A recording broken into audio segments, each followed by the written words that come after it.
The world is a terrifying place. Global pandemics, climate change, people are scared, and traditional ways of thought cannot provide the answer. As Friedrich Nietzsche once said, God is dead. And that's where you come in. Hi, I'm Charles Manson III, and in this video, we'll give you the skills necessary to become that prophet messiah you've always wanted to be. This is Starting a Cult.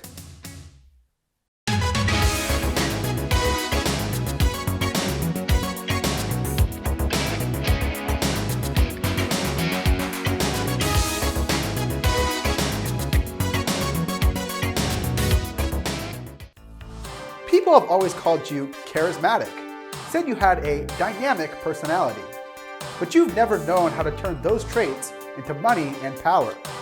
Well, today, we'll give you 4 easy steps into starting a cult that will turn you from a regular Joe into a regular Jim Jones.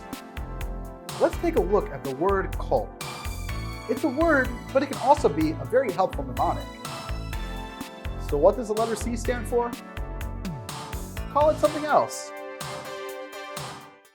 Cults have gotten a bad rap lately, with the media painting them in a negative light.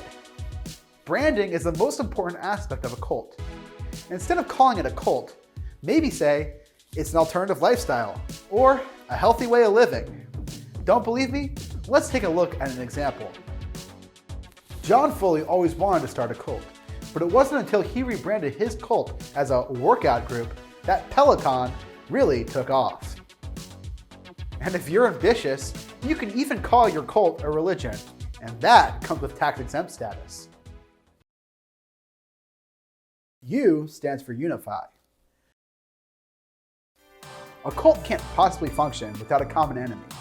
Whether it's the government, society, or organized religion, any cult has to be tied together with something they can all hate.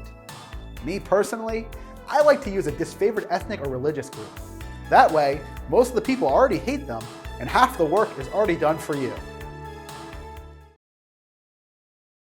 L stands for look. You've got the ideas, but how do you really drive it home? Your aesthetic will bring together what your cult really stands for. Want a sex cult? Try wearing loose and billowing clothing. It's practical and fashionable. Going for more the authoritarian vibe? Try wearing red, or maybe a nice 3-piece suit. As you can see, I'm wearing a sports coat and a turtleneck. This look says, I'm a man of the people, but I also have something dark to hide. T, the end. Always have an exit strategy. Any successful cult has to have a good story about the end of days. But when your apocalypse turns into a no-apocalypse, you need to be prepared. Mass suicide. Seems like an easy way out, but that can get messy real quick and leave you in a bit of legal trouble. Maybe just try telling your followers that the date was just off and you need some time for some readjustment. Or you can just blame someone else. Like I said earlier, a disfavored cultural group always does the trick. Now you're ready to go off on your own and start your own cult, lifestyle brand. Starting your own cult can be a lot of hard work, but whether it's money, power, or just that fleeting feeling of love you never got as a child, remember why you're doing this. And above all, have fun out there. Good night, everyone.